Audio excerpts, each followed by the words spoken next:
Good morning, guys. It is Friday, August 30th, 2024. This is Bathrobe Business. I am out of coffee, but I still have the news.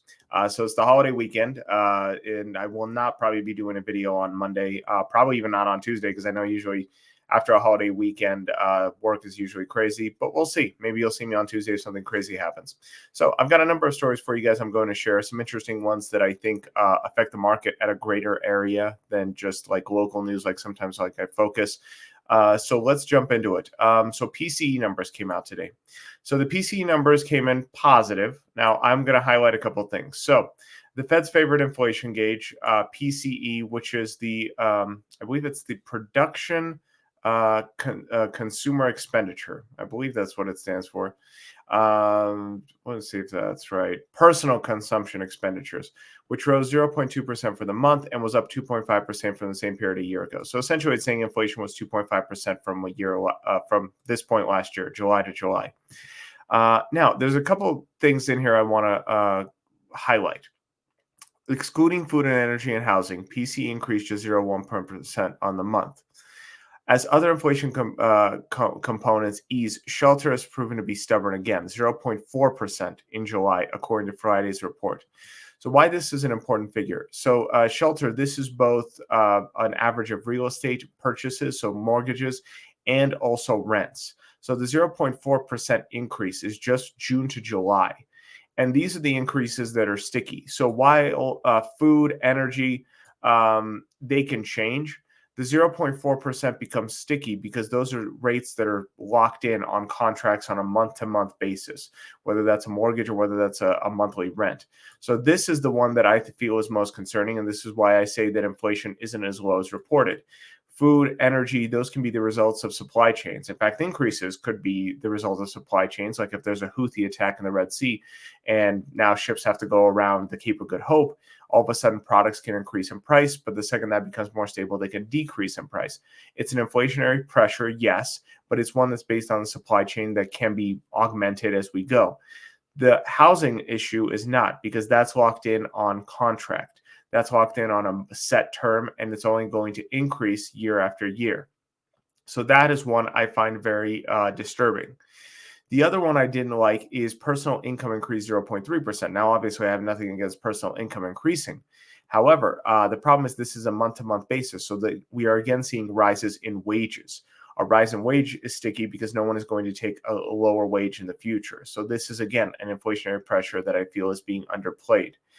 One positive thing is consumer spending rose 0.5% in line with forecast, and consumer spending is high. I'll quickly share this story. I was going to talk about it real quick, but it seems like a good segue. The Gap CEO describes retailers' reinvigorated strategy after a successful quarter. So Gap had a breakout quarter. This is, I believe, the Gap group. So this includes Banana Republic, Athleta, Old Navy, and other namesakes. So whoever they are. But this is a traditional brick and mortar retailer, and they are seeing very strong retail growth, which is great. I mean, that's kind of what we want to see. But despite the fact that we're seeing these positive signs with spending and everything else, I feel that those factors, the housing issue and the wages, are something to be concerned of. This is why I say that inflation isn't as low as being reported. As I've talked about before, the cost of homes, the cost of gold, the cost of crypto are always significantly increasing. And it doesn't seem to matter what inflation is doing, these assets are constantly growing. And those assets are designed as inflation hedges. I shouldn't say designed as inflation hedges, but are usually the rescue from inflation in the fact that they're hard, tangible assets where you can go when inflation is high. So that's why I keep saying that inflation is higher than what's being reported. But it is what it is. Now, similarly, in regards to that, I do want to do one little segue real quick to this story. So in regards to inflation, again, 401k millionaires hit a new record high. Let's hope this video doesn't play. I'm going to try to pause it. But essentially, all it's saying is that just in the month of June to July, keeps wanting to play. From June to July, the number of millionaires has increased 2.5%. No, I'm sorry, not from June to July. I'm wrong. From the previous quarter. It is the first straight quarter of retirement savings growing. Now, there's obviously nothing wrong with it, retirement savings growing. There is no question that this is bolstered heavily by AI. However, the caveat to this, most 401k growth of this 2.5% happened among retirees. So a lot of this growth is among people that are already retired. People that are already retired are not in high risk assets like AI because AI is a risky asset. They're going to be in more low risk traditional blue chip stocks, traditional bonds. They're not going to be in a heavy AI centered businesses. Now, I know you're saying a lot of the blue chips are already in AI. That's true. But all I'm saying is that they're not going to see the rocket growth that a lot of younger 401k plans are seeing simply because the age demographic leans towards less risk. So the fact that we're seeing a quarterly increase of 2.5% cannot just be accounted for by success of the companies. I believe that this is an inflationary pressure. And a 2.5% increase in a growth of an asset should be treated as inflation just because any asset that grows at a value where someone cannot purchase it should be treated as inflation. That's a bit of a controversial take, but the reason I say that is if you as a person want to get into wealth, one of the ways you do it is by purchasing asset and seeing the asset grow in value. If you're being priced out of the growth, then that is an inflationary pressure because you cannot catch up to it. And that's why I say that inflation is higher is because even here in the 401ks, we're seeing a 2.5% increase quarter to quarter. That, I mean, if you were to continue that trend, that comes out to 10% a year. So that's that. Next story I'm going to move on to is NVIDIA. Now, NVIDIA had their earnings call a couple of days ago. They had a record quarter, increased, I believe, 30 billion, up 122% year on year. Fantastic quarter and prospects of even greater growth in the subsequent third quarter of 32.5 billion. Now, there is some headwinds. So a lot of people are saying that growth would require an 80% increase year on year and a slowdown. But there is a slowdown from the July quarter. Now, part of the slowdown is because they've had a delay in some of their chip manufacturing in Taiwan that they're saying they're going to remedy within the next couple of weeks. I am not invested in NVIDIA because I feel like a lot of people, I'm always worried that it's about to drop. Currently, there's no signs of it, but it doesn't mean that it's not going to be there. And I think a lot of these people where the NVIDIA had a dip after the revenue was a lot of people just kind of taking their money and going, taking the gains and afraid about the loss that could come. So that's that. I'm saying that a lot today. Last story I want to talk to. This one I find very interesting. And again, links to all of this are in the description below. And this kind of relates to the NVIDIA story. So let me show you can see it.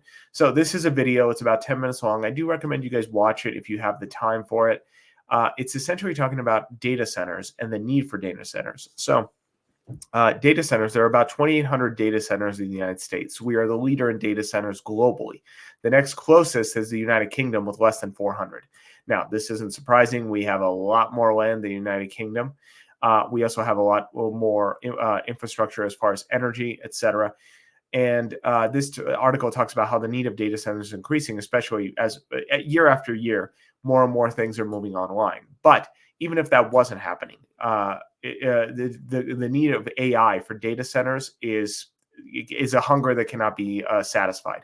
It just keeps growing and growing. And as AI grows, so is the need for data centers. So data centers are being built all across the United States.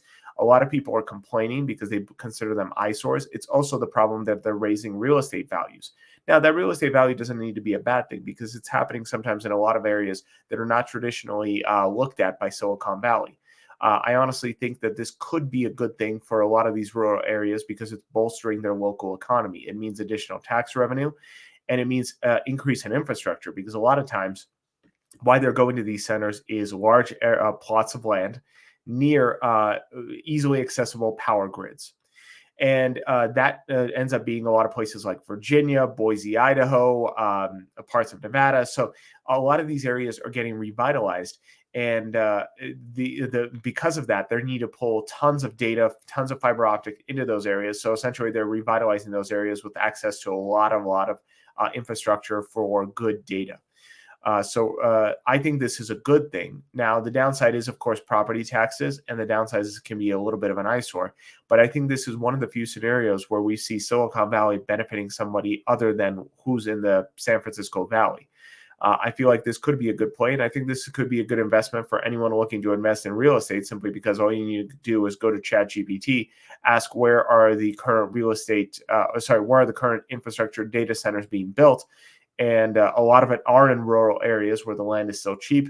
You purchase it, the area gets revitalized, and all of a sudden your asset has grown, by tenfold.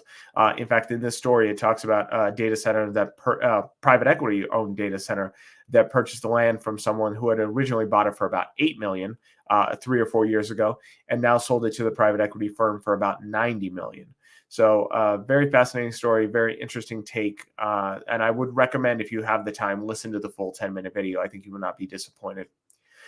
That's pretty much it. That's the stories of the day. I have got to go to work. It's going to be a busy day right before the holiday weekend. I hope you guys have a productive Friday. I hope you have an amazing and safe Labor Day weekend, and I'll see you when I see you.